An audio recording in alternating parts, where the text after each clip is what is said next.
ദൈവനാമത്തിന് മഹത്വമുണ്ടാകട്ടെ. 2026 നമ്മൾ പ്രവേശിച്ചു. എല്ലാവർക്കും കുറച്ച് വൈകിയാണെങ്കിലും എല്ലാ പുതുവത്സരത്തിൻ്റെ 2026 അനുഗ്രഹമാകട്ടെ എന്ന് പ്രാർത്ഥിക്കുക. എല്ലാ ആശംസകളും നേരുക. ഈ കഴിഞ്ഞ കുറച്ച് ദിവസങ്ങളിൽ വീഡിയോ ചെയ്യാനായിട്ട് എനിക്ക് സമയം കിട്ടിയില്ല. എന്നാൽ നമ്മൾ അവസാനമായി ചെയ്ത വീഡിയോയുടെ കമൻറ്റ് ബോക്സുകൾ ഞാനൊന്ന് വായിക്കുമ്പം ആ വീഡിയോ ഇതായിരുന്നു. ഒരു സഹോദരി എന്നെ ഫോണിൽ വിളിക്കുകയും ആ സഹോദരിയോട് സംസാരിക്കുകയും പ്രത്യേകിച്ച് വിഗ്രഹങ്ങളിരിക്കുന്ന ദേവാലയത്തിൽ എന്തിന് പോകണം, അല്ലെങ്കിൽ അങ്ങനെ പോയാൽ ശരിയാകുമോ എന്ന ചോദ്യവും കുമ്പസാരവുമായി ബന്ധപ്പെട്ട 1-2 സംശയങ്ങളുമായിരുന്നു ആ സഹോദരി ചോദിച്ചത്.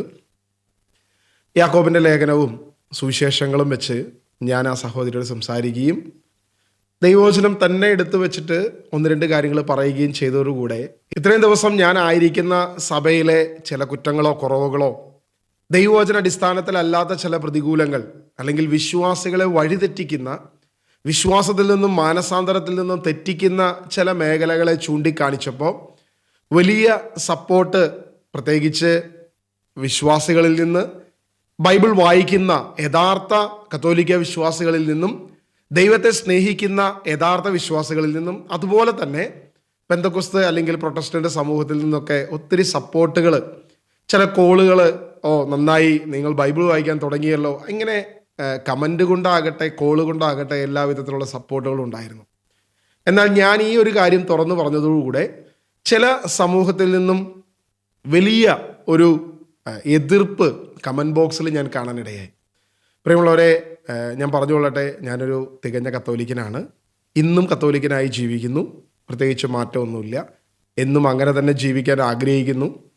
ഞാൻ എൻ്റെ ഭവനത്തിൽ, ഞാനായിരിക്കുന്ന എൻ്റെ കത്തോലിക്ക സഭയിൽ എന്തെങ്കിലും കുറവുകളുണ്ടെങ്കിൽ ആ കുറവുകൾ നികത്തണമെന്ന് ആഗ്രഹിക്കുന്നു. അതായത് ഞാൻ ഒരു ഭവനം പണിയുകയും അല്ലെങ്കിൽ ഞാനൊരു ഭവനത്തിൽ ജനിക്കുകയും ആ ഭവനത്തിൽ എന്തെങ്കിലും കുറവുകളുണ്ടെങ്കിൽ അവിടെ നിന്ന് ഇറങ്ങിപ്പോകാൻ ഈസിയാണ്. എനിക്ക് എൻ്റെ കാര്യം നോക്കി, എൻ്റെ ഇഷ്ടം നോക്കി എനിക്ക് പോകാം. വളരെ സുഖമാണ്, സന്തോഷമാണ്. പക്ഷേ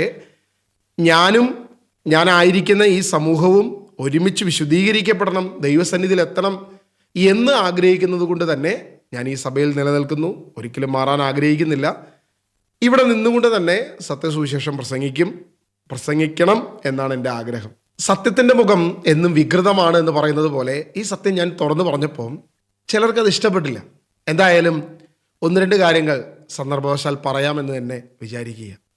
പ്രത്യേകിച്ച് കഴിഞ്ഞൊരു വീഡിയോയിൽ ഞാൻ സ്വർഗസ്ഥനായ പിതാവേ എന്ന പ്രാർത്ഥന പ്രാർത്ഥിക്കണം എന്ന് പറഞ്ഞതിന് അതിൻ്റെ ആവശ്യമില്ല എന്ന് പറഞ്ഞുകൊണ്ട് കുറച്ച് കമൻറ്റുകൾ ഞാൻ എൻ്റെ താഴെ കണ്ടു. അത് 3-ാം നൂറ്റാണ്ടിന് ശേഷം വന്നതാണെന്നും അല്ലെങ്കിൽ അതൊരു ജൽപ്പനമാണെന്നും അതിൻ്റെ ആവശ്യമൊന്നുമില്ല, അങ്ങനെ പ്രാർത്ഥിക്കാനല്ല കർത്താവ് പഠിപ്പിച്ചത്, അല്ലെങ്കിൽ അത് പ്രാർത്ഥനയുടെ ഒരു ചെറിയ രൂപം മാത്രമായിരുന്നു. അത് ആത്മാവിലേക്ക് വന്നു കഴിഞ്ഞപ്പോൾ, കൂടുതൽ വ്യക്തത വന്നു കഴിഞ്ഞപ്പോൾ ഇനി അതിൻ്റെ ആവശ്യമില്ല, അത് നേഴ്സറി ക്ലാസ്സിൽ പഠിപ്പിച്ച കാര്യമാണ്, അത് കുപ്പിപ്പാൽ പിടിക്കുന്ന പ്രായത്തിലുള്ള കാര്യമാണ് എന്നൊക്കെ പറഞ്ഞിട്ട് അനേക കമൻറ്റുകൾ അല്ലെങ്കിൽ കോളുകൾ, ഇങ്ങനെയുള്ള പല കാര്യങ്ങളും ലഭിച്ചു. ഇതിൽ നിന്നൊക്കെ വ്യത്യസ്തമായിട്ട് ഒരു പാസ്റ്റർ, അദ്ദേഹത്തിൻ്റെ പ്രബോധനത്തിൽ ഞാനൊരു വീഡിയോ ഇങ്ങനെ കണ്ടു. അദ്ദേഹം പറഞ്ഞ കാര്യം ഇതാണ്: ഈ പ്രാർത്ഥന പ്രാർത്ഥിക്കുന്ന അനേക സഭകളുണ്ട്, അനേക വിശ്വാസികളുണ്ട്, പ്രത്യേകിച്ച് കാര്യമൊന്നുമില്ല, അതിൻ്റെ ആവശ്യമൊന്നുമില്ല. യേശു തൻ്റെ ശിഷ്യന്മാർ വന്ന് ഞങ്ങളെ ഒന്ന് പ്രാർത്ഥിക്കാൻ പഠിപ്പിക്കണമേ എന്ന് ചോദിച്ചപ്പോൾ ഒരു പ്രാർത്ഥനയുടെ മാതൃക പറഞ്ഞു കൊടുത്തു.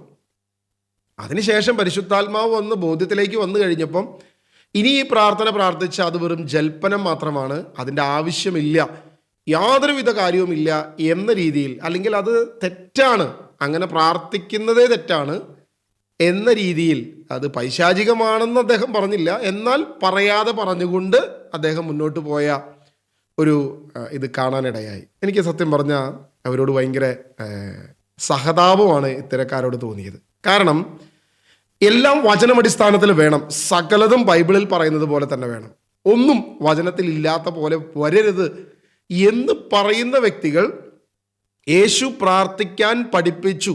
നമ്മൾ മത്തായി സുവിശേഷം അതിൻ്റെ 6-ാം അധ്യായത്തിൽ 9-ാം വാക്യത്തിൽ കാണുന്ന നിങ്ങൾ ഇപ്രകാരം പ്രാർത്ഥിക്കുവിൻ, വളരെ വ്യക്തതയോടുകൂടി പറയുകയാണ്, നിങ്ങൾ ഇങ്ങനെ പ്രാർത്ഥിക്കണം എന്ന് യേശു കർത്താവ് തന്നെ പഠിപ്പിച്ച കാര്യം തെറ്റാണെന്ന് പഠിപ്പിക്കാൻ ഇവർക്ക് എന്തധികാരമുള്ളത്, എന്തവകാശമുള്ളത്?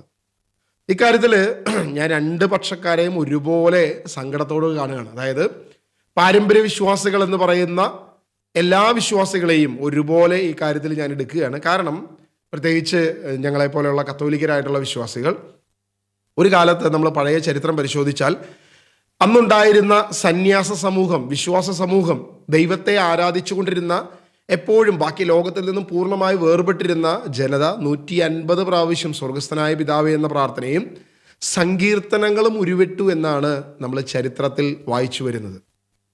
അതിനുശേഷം ഇങ്ങോട്ട് 12ാം നൂറ്റാണ്ടിലേക്ക് കടന്നു വന്നു കഴിഞ്ഞപ്പം നമുക്കൊരു ജപമാല പ്രാർത്ഥന കിട്ടുകയും കൊന്ത നമ്മൾ സ്റ്റാർട്ട് ചെയ്യുകയും ചെയ്തപ്പം 150 നിന്നും 5 പ്രാവശ്യത്തേക്ക് ഈ സ്വർഗസ്ഥനായ പിതാവേ എന്ന പ്രാർത്ഥന ചുരുക്കിക്കൊണ്ട് 50 പ്രാവശ്യം നന്മ നിറഞ്ഞ മറിയമേ എന്ന പ്രാർത്ഥനയിലേക്ക് നമ്മൾ മാറിപ്പോയത് തികച്ചും ഒരിക്കലും ന്യായീകരിക്കാവുന്ന ഒരു ആനുപാതികമായ ഒരു കാര്യമല്ല. കാരണം യേശു പഠിപ്പിച്ച പ്രാർത്ഥനയിൽ നിന്നും നമ്മൾ വ്യതിചലിച്ച് ഡൊമിനിക്ക് പഠിപ്പിച്ച പ്രാർത്ഥനയിലേക്ക്, സെയിൻറ്റ് ഡൊമിനിക്കിന് വെളിപ്പെട്ടു എന്ന് പറയുന്ന പ്രാർത്ഥനയിലേക്ക് നമ്മൾ കടന്നു പോകുമ്പോൾ യേശുവിനെ നമ്മൾ അവിടെ തള്ളിക്കളയുകയും യേശുവിൻ്റെ നാമത്തിൽ വിശുദ്ധനായി എന്ന് വിശ്വസിക്കുന്ന സെയിൻറ്റ് ഡൊമിനിക്കിനെ നമ്മൾ ഉയർത്തിക്കാണിക്കുകയും ചെയ്യുന്നു. അപ്പോൾ ക്രിസ്തു നമുക്ക് ഒന്നുമല്ലാതെയായി എന്നുള്ളതാണ് കത്തോലിക്ക സഭയും അപ്പസ്തോലിക സഭയും ഒക്കെ ഈ പ്രാർത്ഥനയ്ക്ക് പ്രാധാന്യം കുറച്ചതിനെക്കുറിച്ച് എനിക്ക് പറയാനുള്ളത്. അതോടൊപ്പം തന്നെ വചനം തന്നെ അനുസരിക്കണം, വചനത്തിലില്ലാത്തത് യാതൊന്നും പാടില്ല എന്ന് പറയുന്ന പ്രൊട്ടസ്റ്റന്റ് പെന്തക്കോസ്ത സമൂഹങ്ങളാകട്ടെ ഇത് വെറും ഒരു ജൽപ്പനമാണ്, ഇതിൻ്റെ ആവശ്യമില്ല എന്ന രീതിയിലേക്ക് ഇത് കടന്നു പോകുന്നു.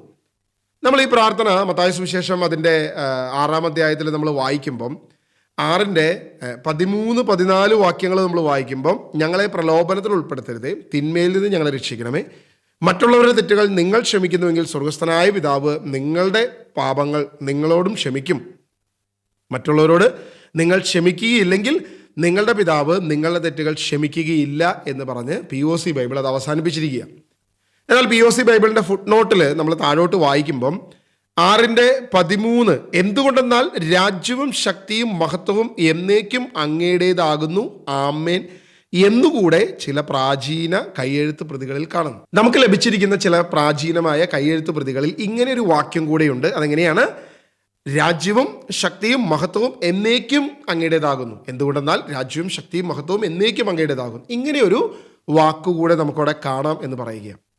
നമ്മളത് സത്യവേദ പുസ്തകം, അതായത് 66 പുസ്തകം നമ്മളത് പരിശോധിച്ച് കഴിഞ്ഞാൽ അതിൻ്റെ അകത്ത് വളരെ വ്യക്തമായിട്ട് നമുക്ക് ഈ 6-ന്റെ 13-ാം അധ്യായത്തിൽ പരീക്ഷയിലേക്ക് ഞങ്ങളെ പ്രവേശിപ്പിക്കരുതേ, ദുഷ്ടനിൽ നിന്ന് ഞങ്ങളെ രക്ഷിക്കണമേ, രാജ്യവും ശക്തിയും മഹത്വവും എന്നേക്കും നിനക്കുള്ളതാണല്ലോ ആമേൻ എന്നൊരു വാക്യം കൂടെ നമുക്ക് കാണാൻ പറ്റും. എനിക്ക് തോന്നുന്നു പെന്തക്കോസ്ത് സമൂഹങ്ങൾ അല്ലെങ്കിൽ പ്രൊട്ടസ്റ്റന്റ് സമൂഹങ്ങളെല്ലാം ഉപയോഗിക്കുന്ന 66 പുസ്തകമാണ്.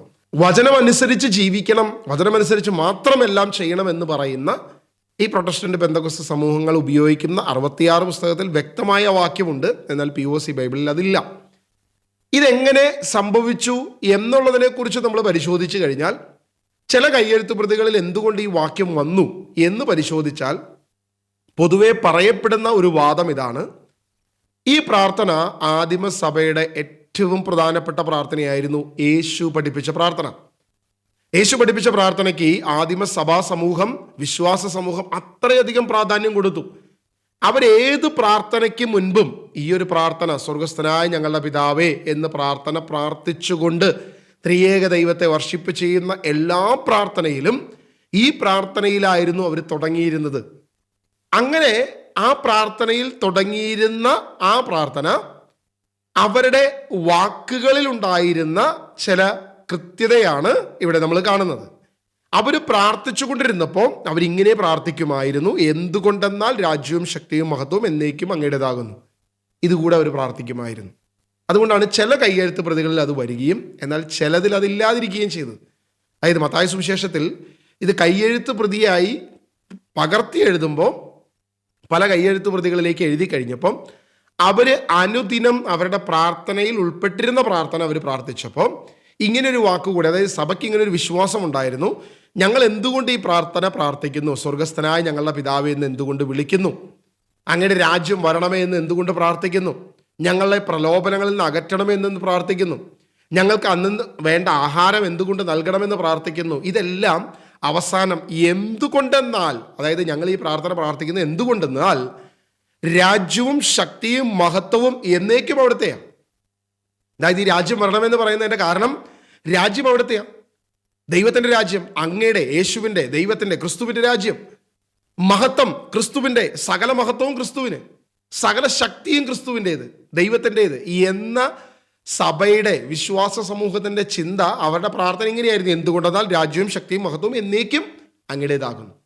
ഇതാണ് ചില കയ്യെഴുത്ത് പ്രതികളിൽ, അതായത് അവർ അനുദിനം പ്രാർത്ഥിച്ചു കൊണ്ടിരുന്നത് അവരുടെ കയ്യെഴുത്ത് പ്രതികളിൽ വന്നു, എന്നാൽ എല്ലാത്തിലും ഇല്ല. അപ്പോൾ POC ബൈബിൾ സ്വീകരിച്ചിരിക്കുന്ന ട്രാൻസ്ലേഷൻ നമ്മൾ നോക്കിക്കഴിഞ്ഞാൽ ആ ട്രാൻസ്ലേഷനിൽ ആ വാക്യമില്ല. എന്നാൽ 66 പുസ്തകം, സത്യവേദ പുസ്തകം നോക്കിക്കഴിഞ്ഞാൽ അവിടെ ഏത് ട്രാൻസ്ലേഷനിൽ നിന്ന് വന്നോ ആ കയ്യെഴുത്ത് പ്രതികളിൽ അതുണ്ട് എന്നുകൊണ്ട് അത് ഉൾപ്പെടുത്തിയിട്ടുണ്ട്. അത് വ്യക്തമായി ബൈബിൾ ഒരിക്കലും കള്ളത്തരം കാണിച്ചിട്ടില്ല. ചിലതിൽ ഇല്ല എന്നും ചിലതിലുണ്ട് എന്നും കൃത്യമായതിൻ്റെ ഫുട് നോട്ടിൽ തന്നെ എഴുതി വെച്ചിരിക്കുക. അപ്പൊ ഇത് ആദിമ സഭാ സമൂഹം എങ്ങനെ ഈ പ്രാർത്ഥനയെ കണ്ടു, യേശുവിൻ്റെ പ്രാർത്ഥനയെ എങ്ങനെ സ്വീകരിച്ചു, ഏറ്റെടുത്തു എന്നുള്ളതിൻ്റെ വ്യക്തമായ തെളിവാണത്. അപ്പോൾ ആദിമ സഭാ സമൂഹം എങ്ങനെ ആയിരുന്നു എന്നുള്ളത് കൂടെ പരിശോധിച്ചിട്ട് വേണം ഈ പ്രാർത്ഥന പ്രാർത്ഥിക്കേണ്ട, ഇതിൻ്റെ ആവശ്യമൊന്നുമില്ല, ഇത് കുപ്പിപ്പാലാണ് അല്ലെങ്കിൽ ജൽപ്പനമാണ് എന്നൊക്കെ പറയാൻ ആരെങ്കിലും മുതിരുന്നുണ്ടെങ്കിൽ, പ്രത്യേകിച്ച് ഏതെങ്കിലും പാസ്റ്റേഴ്സോ മറ്റാരെങ്കിലും അതിന് മുതിരുന്നുണ്ടെങ്കിൽ നിങ്ങൾ ശ്രദ്ധിച്ചിട്ട് ഈ ഒരു ചരിത്രം കൂടെ പരിശോധിച്ചിട്ട് ചെയ്യണമെന്നാണ് എൻ്റെ ഒരു വിനീതമായ അഭ്യർത്ഥന.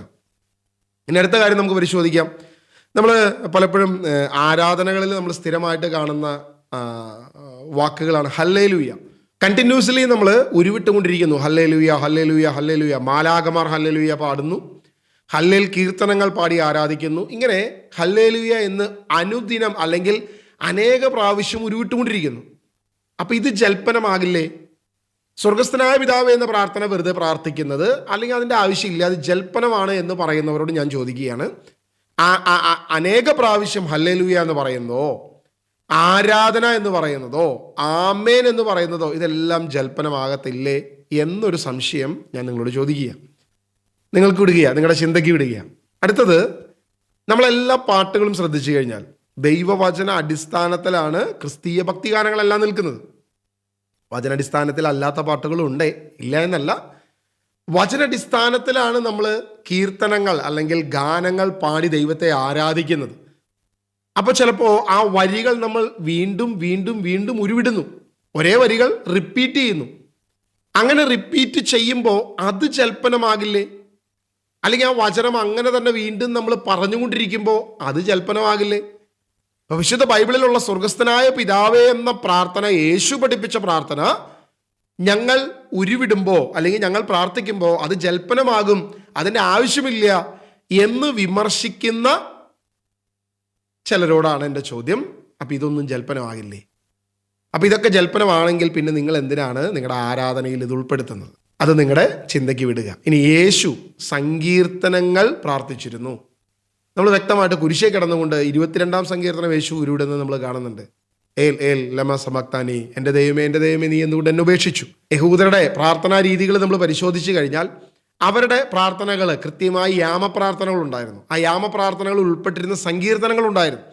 അങ്ങനെയുള്ള ഒരു കീർത്തനമാണ് ഹല്ലേൽ കീർത്തനം, അല്ലെങ്കിൽ ഈ 22-ാം സങ്കീർത്തനം. അവർ പാടുന്ന, ദൈവത്തെ ആരാധിക്കുന്ന ഒരു പ്രധാനപ്പെട്ട സങ്കീർത്തനമാണ് 22-ാം സങ്കീർത്തനം. അപ്പോൾ ഈ 22-ാം സങ്കീർത്തനം ഏത് യാമത്തിൽ ചൊല്ലുന്നോ അതേ യാമത്തിൽ തന്നെ ക്രിസ്തു ഈ പ്രാർത്ഥന ചൊല്ലി. അപ്പോൾ യേശു അവിടെ ജൽപ്പനം ചെയ്യാൻ തൻ്റെ സഭയെ പഠിപ്പിച്ചതാണോ അത്? നമ്മൾ എന്താണ് ഇനി ഇങ്ങനെ അനാവശ്യമായ തർക്കങ്ങളിലേക്ക് നമ്മൾ കടന്നു പോകുന്നത്? കാരണം യഹൂദരാകട്ടെ, യേശു ആകട്ടെ, അപ്പസ്തോലന്മാരാകട്ടെ യാമപ്രാർത്ഥനകളിലും പ്രാർത്ഥനകളിലും എല്ലാം പങ്കെടുത്തുവരുന്നെന്നും അവർ ഈ പ്രാർത്ഥിക്കാൻ വേണ്ടി സങ്കീർത്തനങ്ങൾ പാടി ആരാധിച്ചിരുന്നുവെന്നും കീർത്തനങ്ങൾ പാടി ദൈവത്തെ സ്തുതിച്ചിരുന്നുവെന്നും മഹത്വപ്പെടുത്തിയിരുന്നെന്നും എല്ലാം പറയുമ്പോൾ തന്നെ യേശു പഠിപ്പിച്ച പ്രാർത്ഥനയോട് ചിലർക്ക് എന്തുകൊണ്ടാണ് തീർത്താൽ തീരാത്തൊരു വെറുപ്പ് പോലെ, അല്ലെങ്കിൽ അത് ശരിയല്ല എന്ന് പ്രഖ്യാപിക്കുകയും പഠിപ്പിക്കുകയും ചെയ്യുന്നത് എന്ത് അടിസ്ഥാനത്തിലാണ് എന്നുള്ളത് നിങ്ങൾ ഇനിയെങ്കിലും ചിന്തിക്കണം. എനിക്ക് പ്രിയ സഹോദരങ്ങളോട്, എൻ്റെ പ്രിയപ്പെട്ട എല്ലാ ദൈവമക്കളോടും പറയാനുള്ള ഒരേ ഒരു വിഷയം ഇതാണ്: സാത്താൻ തന്ത്രശാലിയാണ്. അവൻ്റെ തന്ത്രം വളരെ വിദഗ്ധമായിട്ടാണ്. കാരണം അവൻ ആഗ്രഹിക്കുന്നത് യേശു ആഗ്രഹിച്ച പാതയിൽ നീ പോകരുത് എന്നുള്ളതാണ്. യേശു ആഗ്രഹിച്ച പാത, നീ പ്രാർത്ഥിക്കുമ്പോൾ ഇങ്ങനെ പ്രാർത്ഥിക്കണം, എൻ്റെ പിതാവിനെ സ്വർഗസ്ഥനായ പിതാവേ എന്ന് വിളിക്കുന്ന മക്കളെന്ന അധികാരത്താൽ, അവകാശത്താൽ നീ വിളിച്ച് പ്രാർത്ഥന തുടങ്ങണമെന്ന് യേശു ആഗ്രഹിക്കുന്നു. അതുകൊണ്ട് യേശു പഠിപ്പിച്ചു, സ്വർഗസ്ഥനായ പിതാവേ എന്ന് പ്രാർത്ഥിച്ച് തുടങ്ങുക. ആ പ്രാർത്ഥനയ്ക്ക് വെറും 5 പ്രാവശ്യം മാത്രം പ്രാധാന്യം കൊടുത്തുകൊണ്ട്, ഡൊമിനിക്ക് തന്ന പ്രാർത്ഥനയ്ക്ക് 50 പ്രാവശ്യം പ്രാധാന്യം കൊടുത്ത് ജീവിതത്തിൽ അഖണ്ഡ ജപമാലകളും ചൊല്ലി നമ്മുടെ ജീവിതം അവസാനിപ്പിക്കുമ്പോൾ ക്രിസ്തു ആഗ്രഹിച്ച വഴിയിൽ നിന്നും നമ്മൾ അറിയാതെ മാറിപ്പോകുന്നു, വഴിതെറ്റിപ്പോകുന്നു. വീണ്ടും സഭ ഒരുമിച്ച് ഒരുപോലെ ഈ കീർത്തനങ്ങൾ അല്ലെങ്കിൽ ഈ പ്രാർത്ഥന, യേശു പഠിപ്പിച്ച പ്രാർത്ഥനയ്ക്ക് പ്രാധാന്യം കൊടുത്ത് 1, 2, 3 നൂറ്റാണ്ടുകളിലെ സഭ ഒരുപോലെ പ്രാർത്ഥിച്ചു കൊണ്ടിരുന്നു. ഇന്നും അപ്പസ്തോലിക സഭകൾ അത് പ്രാർത്ഥിച്ചുകൊണ്ടിരിക്കുന്നു. അതിനെ വിമർശിക്കുന്ന ഏതെങ്കിലും സ്വതന്ത്ര സഭകളോ സ്വതന്ത്ര ഡിനോമിനേഷനുകളോ ഏതെങ്കിലും വിശ്വാസികളോ മൂപ്പന്മാരോ പാസ്റ്റർമാരോ ഉണ്ടെങ്കിൽ അവരോട് എൻ്റെ വിനീതമായ അഭ്യർത്ഥന, യേശു ആഗ്രഹിച്ച ഈ രീതിയിൽ പ്രാർത്ഥിക്കരുത് എന്ന് പഠിപ്പിക്കാൻ, ദൈവവചനം നിഷ്കസിക്കുന്ന, ദൈവവചനം നമ്മളോട് ആഗ്രഹം പ്രകടിപ്പിച്ച ഈ രീതി തെറ്റാണെന്ന് പഠിപ്പിക്കാൻ നിങ്ങൾക്ക് ആരവകാശം തന്നു? സാത്താൻ നിങ്ങളെ കബളിപ്പിക്കുകയല്ലേ ഈ പ്രാർത്ഥനയോടുള്ള നിങ്ങളുടെ വെറുപ്പ് എന്ന് നിങ്ങളോട് ഞാൻ ചോദിക്കുക. കാരണം അപ്പസ്തോലിക സഭകൾ അതിൻ്റെ പ്രാധാന്യത്തെ എടുത്തു കളഞ്ഞപ്പോൾ അത് ചെയ്യരുത്, അത് തെറ്റാണ്, അത് ജൽപ്പനമാണ് എന്ന് പറഞ്ഞുകൊണ്ട് ദൈവത്തിൻ്റെ ഹൃദയത്തെ നിങ്ങൾ വേദനിപ്പിക്കുകയല്ലേ ചെയ്യുന്നത് എന്നുകൂടെ ചോദിച്ചിട്ട് ഞാൻ ഈ വീഡിയോ അവസാനിപ്പിക്കുകയാണ്. പ്രിയമുള്ളവരെ, സത്യത്തിൻ്റെ മുഖം എപ്പോഴും വികൃതമായിരിക്കും. സത്യം പറയുമ്പോൾ അത് അംഗീകരിക്കാനോ സ്വീകരിക്കാനോ കഴിയാത്ത അനേകരുണ്ട്. അവരെ ഞാൻ നോക്കുന്നില്ല. നിങ്ങൾ ദൈവവചനം എന്തു പറയുന്നുവോ, അപ്പസ്തോലിക പാരമ്പര്യം നമ്മളെ പഠിപ്പിച്ച ദൈവിക സത്യത്തിലേക്ക് എല്ലാവരും കടന്നു വരണമെന്നാണ് ഞാൻ ആഗ്രഹിക്കുന്നത്. അപ്പസ്തോലനായ പൗലോസ് പറഞ്ഞതുപോലെ, അല്ലയോ അഗ്രിപ്പ രാജാവേ, നീ മാത്രമല്ല ഈ ചങ്ങലകൾ പോലും ദൈവത്തെ അറിയണമെന്നാണ് ഞാൻ ആഗ്രഹിക്കുന്നത്. അത് തന്നെയാണ് എൻ്റെ ആഗ്രഹം. അപ്പസ്തോലിക സഭകളിലാണ് എന്ന് അഭിമാനിക്കുകയും ഞങ്ങളാണ് യഥാർത്ഥ ദൈവമക്കളെന്ന് ഘോരഘോരം പ്രഘോഷിക്കുകയും ഞങ്ങൾ ദൈവത്തിൻ്റെ സ്ഥാനപതികളാണ് എന്ന് പറയുന്ന പൗരോഹിതരും എല്ലാം ഈ പ്രാർത്ഥനയ്ക്ക് പ്രാധാന്യത്തെ ഇല്ലാതാക്കിയതിനെക്കുറിച്ച് ചിന്തിക്കണമെന്നും എല്ലാവരും ക്രിസ്തുവിലേക്ക്, യേശു പഠിപ്പിച്ച രീതിയിലേക്ക് തിരിച്ചു പോകണമെന്നും ക്രൈസ്തവ ഏറ്റവും പ്രധാനപ്പെട്ട ക്രിസ്റ്റോസെൻട്രിക് ആയിട്ടുള്ള യേശു കേന്ദ്രീകൃതമായ ഒരു ആരാധനയിലേക്കും പ്രാർത്ഥനയിലേക്കും നമ്മൾ കടന്നു വരണമെന്നും ആദിമസഭയുടെ ആ പാരമ്പര്യത്തിലേക്ക് നമ്മൾ തിരിച്ചു വരണമെന്നുമാണ് ഞാൻ ആഗ്രഹിക്കുന്നത്. വിഗ്രഹങ്ങളെ നമുക്ക് വെറുക്കാം, വിഗ്രഹങ്ങളിൽ നിന്ന് ഓടി അകലുവിൻ പറഞ്ഞ അപ്പസ്തോലനായ പൗലോസിനെ പോലെ, പത്രോസിനെ പോലെ, യോഹന്നാനെ പോലെ നമുക്ക് ദൈവത്തെ ആരാധിക്കാം. വിഗ്രഹങ്ങളെ മാറ്റിവെച്ചുകൊണ്ട് ആത്മാവിലും സത്യത്തിലും ദൈവത്തെ ആരാധിച്ച് വിശുദ്ധ കുർബാന എന്ന ഏറ്റവും പ്രധാനപ്പെട്ട പ്രാർത്ഥനയിലൂടെ ദൈവത്തെ ആരാധിക്കുന്ന ഒരു ദൈവസമൂഹത്തെ ഇനിയും കെട്ടിപ്പടുക്കാൻ നമുക്ക് സാധിക്കും എന്ന പ്രത്യാശയോടെ, പ്രാർത്ഥനയോടെ നിർത്തുന്നു. സ്വർഗസ്ഥനായ ഞങ്ങളുടെ പിതാവേ, അങ്ങയുടെ നാമം പൂജിതമാകണമേ, അങ്ങയുടെ രാജ്യം വരണമേ, അങ്ങയുടെ തിരുമനസ്സ് സ്വർഗത്തിലെ പോലെ ഭൂമിയിലുമാകണമേ. അന്നു വേണ്ട ആഹാരം നീ ഞങ്ങൾക്ക് തരണമേ. ഞങ്ങളുടെ കടക്കാരോട് ഞങ്ങൾ ക്ഷമിച്ചിരിക്കുന്ന പോലെ ഞങ്ങളുടെ കടങ്ങളും പാപങ്ങളും ഞങ്ങളോട് ക്ഷമിക്കണമേ. ഞങ്ങളെ പ്രലോഭനത്തിൽ ഉൾപ്പെടുത്തരുതേ, ദുഷ്ടാരൂപിയിൽ നിന്ന് രക്ഷിച്ചുകൊള്ളണമേ. എന്തുകൊണ്ടെന്നാൽ രാജ്യവും ശക്തിയും മഹത്വവും എന്നേക്കും അങ്ങയുടേതാകുന്നു. ആമേൻ, ആമേൻ, ആമേൻ. God bless U.